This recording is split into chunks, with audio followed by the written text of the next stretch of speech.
नमस्कार, मैं हूं विजय विद्रोही। आप देख रहे हैं अनकट और एक बुरी खबर कोरोना को लेकर। कुछ सवाल उठ रहे हैं जिनके सबूत भी हमारे पास है। तो क्या भारत में कोरोना फिर दस्तक देने लगा है? क्या आने वाले वक्त में कोरोना की पॉजिटिव मरीजों की संख्या और ज्यादा रफ्तार पकड़ सकती है? क्या कोरोना का जो नया वेरिएंट, नया म्यूटेंट डेल्टा का AY.4.2 यूरोप में तहलका मचा रहा है, क्या वो भारत में भी दस्तक देगा, जो इसके पुराने वेरिएंट डेल्टा से बहुत तेजी से फैलता है? खतरनाक ढंग से फैलता है या नहीं, ये नहीं कह सकते, लेकिन बहुत तेजी से फैलता है। इसके आंकड़े भी मैं आपको दूंगा। लेकिन क्या ये भी नौबत आ सकती है कि भारत में सीमित क्षेत्रों में कुछ लॉकडाउन जैसी स्थिति हो, या फिर ऐसे लोगों को घरों में लॉकडाउन कर दिया जाए जिनको टीका नहीं लगा है या जो टीका लगाना नहीं चाहते, जैसा कि यूरोप के देश ऑस्ट्रिया में हो रहा है। क्या हो रहा है ऑस्ट्रिया में, ये भी बताएंगे। ये जो नया डेल्टा वेरिएंट आया है, ये चिंता का कारण हो रहा है क्योंकि बहुत तेजी से फैलता है। हालांकि भारत सरकार का जो ISMR है, उसका जो जीनोमिक सेंटर है, उसका कहना है कि भारत में 0.1% से भी कम है इसकी दर, बहुत कम है। लेकिन हमें ये नहीं भूलना चाहिए कि जो इससे पहले का वेरिएंट था, डेल्टा था, वो भी हिंदुस्तान के अंदर मई अक्टूबर 2020 में इसके कुछ सैंपल मिले थे, बहुत कम सैंपल मिले थे, जैसे अभी डेल्टा प्लस AY.4.2 के मिल रहे हैं।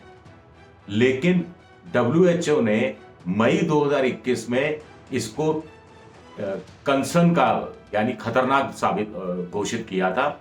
तब तक भारत में बहुत तेजी से डेल्टा फैल चुका था, वेरिएंट फैल चुका था। आप जानते हैं मई में शायद 2-2.5 लाख मरीज हर रोज मिल रहे थे, जिनकी संख्या बाद में चलकर 4,14,000 प्रतिदिन हो गई थी। तो एक खतरा ये है। दूसरा खतरा ये है कि हिंदुस्तान में जब से राखी के बाद से दुर्गा पूजा, दशहरा, ये सब फेस्टिवल सीजन शुरू हुआ है, तब से कोरोना के जो मरीजों की संख्या में जो कमी आ रही थी, उसमें कमी आई है। 1% रह गई है ये कमी। पहले 10% कमी आ रही थी, अब 1% कमी आ रही है, तो ये खतरे की बात है। दूसरा, जहां बंगाल है, जहां बंगाल में दुर्गा पूजा बड़े पैमाने पर मनाया जाता है, तो यार वहां पर केस 42% बढ़े।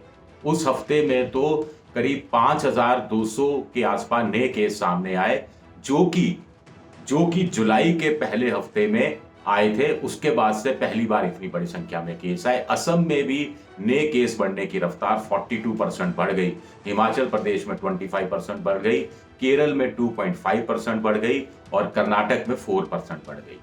तो ये एक खतरनाक बात है।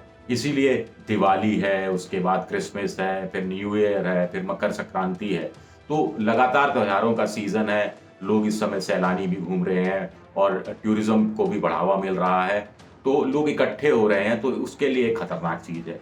इसको देखिए यूरोप कैसे झेल रहा है। यूरोप में देखिए, ब्रिटेन की बात करें, ब्रिटेन में 67% को दोनों डोज लग चुका है, लेकिन वहां नए केस कितने आए हैं? 44,000, सबसे ज्यादा दुनिया में। अमेरिका में 28,000, भारत में करीब 15,000 है केस। लेकिन भारत में केस कम होने की जो रफ्तार थी, उसमें कमी आई है, जैसा कि मैंने आपको पहले बताया। भारत में सिर्फ 31% आबादी को ही दोनों डोज लगा है, ब्रिटेन में 67% को। लेकिन जो नया डेल्टा वेरिएंट आया है, वो ब्रिटेन में पांव फैला रहा है, 44,985 केस। यूरोप में 23% केस की जो रफ्तार है वो बढ़ गई है एशिया के देशों के मुकाबले में। और इसमें भी जो ईस्टर्न यूरोप के देश हैं, जिसमें रोमानिया है, स्लोवाकिया है, यूक्रेन है, रशिया है, ये सारे देश हैं, यहाँ पर रफ्तार और ज्यादा बढ़ी है। रूस में तो ये हालत है कि हर 5 मिनट में 120 नए पॉजिटिव मरीज मिल रहे हैं, और वहां हर 5 मिनट में एक आदमी की मौत हो रही है। ये पिछले हफ्ते का आंकड़ा है, तो अपने आप में खतरनाक है। इसी तरह आप स्लोवाकिया की बात करें, छोटा सा देश है, वहां पर 50% आबादी को टीका लग चुका है, करीब 50-55 लाख की आबादी है। 3,480 नए केस आए हैं, जो मार्च के बाद सबसे ज्यादा है। रोमानिया में सारे अस्पताल भर गए हैं, सारे मुर्दाघर भर गए हैं, वहां जगह नहीं है रखने के लिए लोगों को। रूस में 36% लोगों को दोनों डोज लगे हैं, और फिर भी हालात वहां खराब होते जा रहे हैं। कुछ अन्य देशों में भी यही बात है। पूर्वी यूरोप के देशों में दुनिया की 4% आबादी है, लेकिन 20% नए केस अकेले यहीं से आ रहे हैं। तो इससे आप अंदाजा लगा सकते हैं कि किस खतरनाक स्थिति से वहां कोरोना फिर दस्तक देने लगा है। वहां बूस्टर डोज की भी बात की जाने लगी है, खासतौर से उन बूढ़े लोगों में जिनको सेकेंड डोज लगे 6 महीने या उससे ज्यादा हो गए हैं। इन दिनों यहाँ पर यूरोपीय देशों में जो पूर्वी ईस्टर्न ब्लॉक है उसमें 83,700 मरीज रोज नए आ रहे हैं। 83,000 बड़ी संख्या होती है। जर्मनी में देखिए, पहले 1 लाख पर 95 पॉजिटिव पाए जा रहे थे, अब 1 लाख पर 100 लोग पॉजिटिव पाए जा रहे हैं।